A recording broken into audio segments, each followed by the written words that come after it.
যেখানে ছায়া দীর্ঘ হয় এবং ফিসফিসানি থেমে থাকে। হ্যাঁ, প্রেতাত্মা জেগে ওঠে। ওরা ভুলেছিল এটা এটা কেবল একটা গল্প, কিন্তু আমি দেখছি সেই মুখ, সেটা সেটা সেটা সর্বত্র। তুমি কি করবে যদি তোমার দুঃস্বপ্নের আতঙ্ক কেবল মনের মধ্যে না থেকে বাস্তবে ধরা দেয়?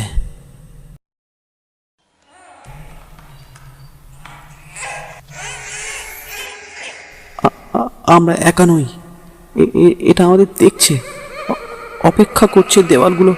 প্রেতাত্মা শুধুমাত্র জীবিতদের তাড়া করে না, এটি পথভ্রষ্টদের গ্রাস করে। ফ্যান্টম।